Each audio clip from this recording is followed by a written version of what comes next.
It's looking a bit damn low. Heck, have I just... do I have to shoot this again? What a sedation. Rocky mistake!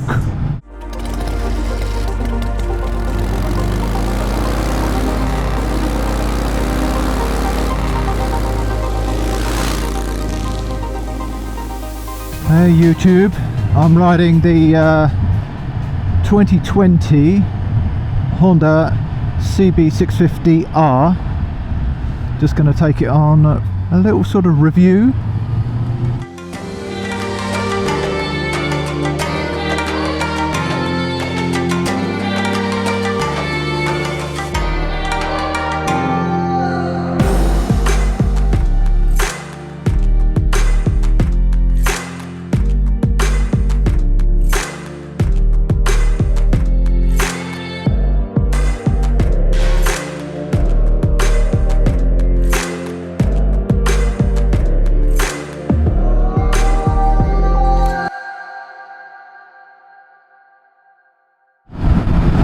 Done about, I don't know, 1,300 miles on this bike now. Now I'm about 6'2" and about 75 kilograms, to give you an idea. The bike is pretty comfortable. Your legs are a little bit tucked up in a sporty position. The seat's fine, reach to the bars is fine, and all the controls are quite standard really. Chunky Honda controls, reliable. They all work really well. It's got quite sort of neutral handling. It's not super quick, but it does, you know, go where you want.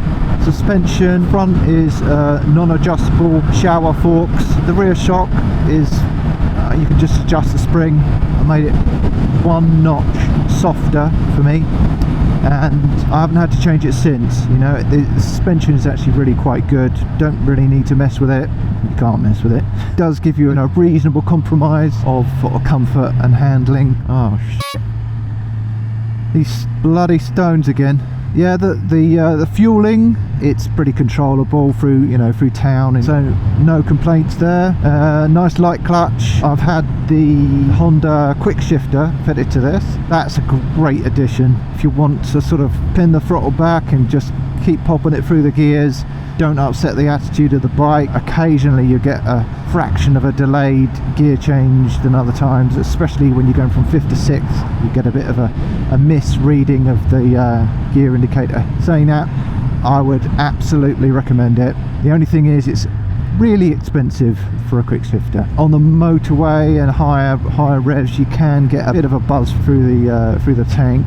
This bike is kind of affordable, but good fun. You know, it's good on fuel as well. It's got a 15.4 litre tank, and I regularly get, yeah, good 55 to 60. Brakes, it's got radial 4-piston radial calipers on this, which are strong. That was one of the upgrades from the previous version of this bike. Something I always look for on a bike. You know, I do like strong brakes, even though I try not to use them all that much, to be honest. I tried to plan well enough. I think this bike is a great choice for somebody if they want a light, reasonably sort of economical, fun general bike that you could, you know, happily go commuting on, or on a track, or on a short tour. It could kind of do everything, and you know, you do look forward to riding it. I am a bit of a fan of twin cylinder bikes. I do like torque.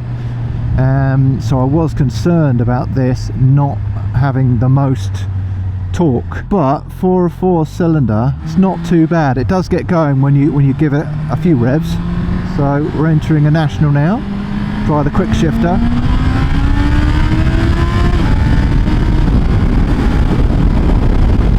You know, we can get moving if we need to. Once you hit 6,000 to 10. You're moving, and it feels really well put together. This bike, it should be and has been reliable, and I'd expect nothing less of a Honda. So 5th gear, little overtake, and the gear lever doesn't have much of a throw. It's nice and a little snickety sort of gear change, which is great.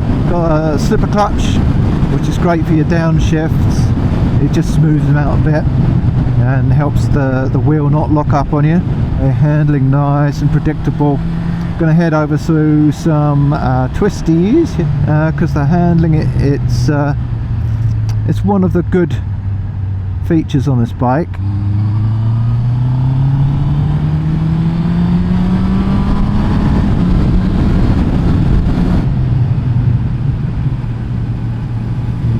Take it around, power out.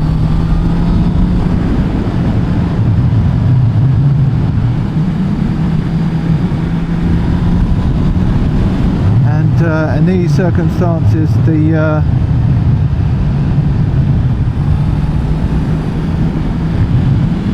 suspension handles really smooth, really nice.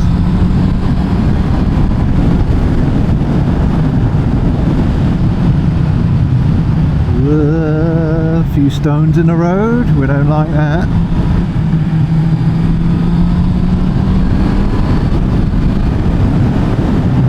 Yeah, everything's just like Hondas are, really nice and smooth.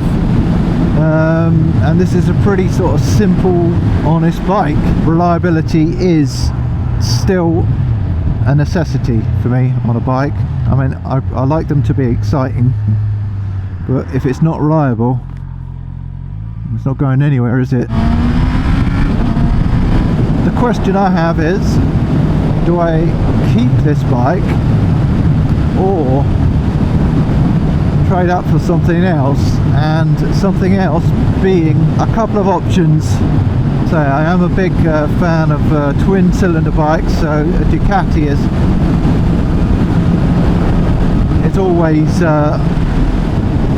always a consideration for me, but the price is kind of up there. The other option would be the new Yamaha MT-09, which I did give a little test, and that thing is ballistic. It's hard to find a perfect bike, but it does deliver. It's slightly less refined than this Honda, but it is it packs a punch, and that's what you want with a bike. You want to you know, bring some excitement into your life and some, you know, for the money, the performance you get with it is just brilliant, really is. So that is a definite contender.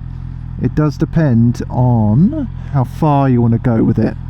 Do you want to go on longer trip? If so, then potentially the Tracer 9.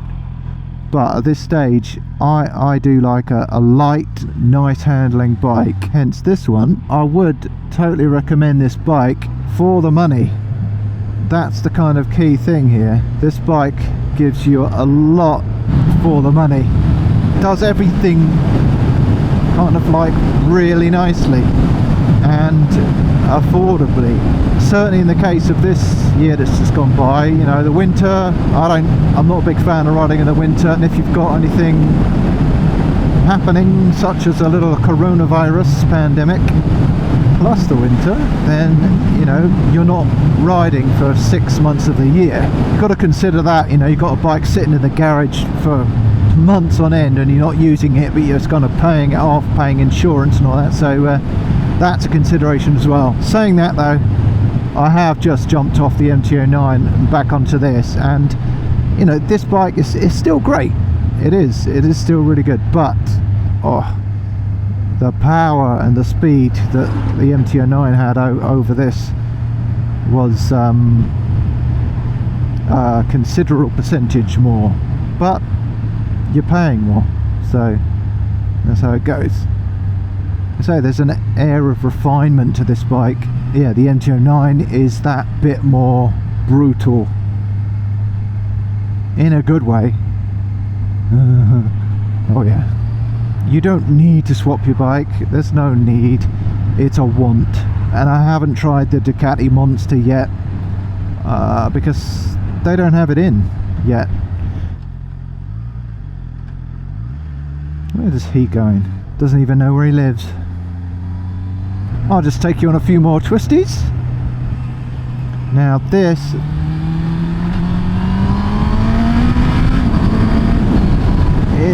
is where this bike is good and not so in some ways, because this particular road here has a few bumps and lumps and overbanding, and has been dug up, and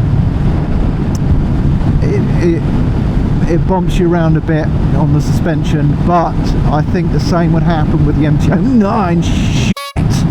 My case in point. Really should have known that was there. I came here yesterday. Anywho, but this bike, you know, you could go on a little trip with it. It's got, you know, you could put the tank. I've got the tank lock system from Jivy, and that's really good to sort of put that, really click on really quickly a little tank bag without it touching or scratching your tank. And I've got the mounting kit for a from top box as well. I do not like the looks of those clouds. So let's turn around, people. The turning circle on this bike is not the best.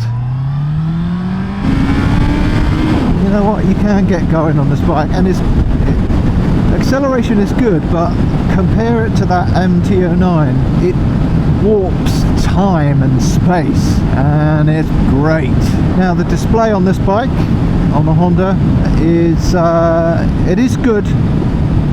It's got everything sort of on there. It is easy to read, and I'll caveat this now because the finish on it is like a really shiny reflective plastic. In lots of conditions you can't actually see that well, so I put one of these anti-glare films on it. I think it's Speed Angels, and that has literally transformed it. It's given it a matte finish, and it cuts out most of the reflections and the glare, and it makes it readable in almost any conditions, to be honest. The only thing about the display, and you know, one of the things really about the bike that I would improve upon, is that I wish you could control it's a small thing really, I wish you could control the display off of the bars, because it's a bit of a fiddle trying to get your hand down. But you know what, there's not much else, because it's as a package it looks really good as well. It's got that sort of, they call it Neo Sports Cafe. It's kind of a slight nod to the retro, but a slight nod to the future as well. A really great value option. Yeah, so it sits really nicely in the middle of being practical and sporty. Sometimes you don't want in the middle, I see that, and especially for a bike, if it's your one thing that is a sparkle in your otherwise boring life, which, you know, let's face it, certainly recently things have been a wee bit boring. You do want it to deliver, and this does, but I'd say it's kind of a 70-80%. It doesn't knock you into, it doesn't blow your socks off. It just does everything really, really well.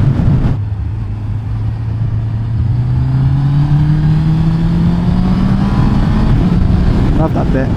Overall, Honda CB650R, it's a great option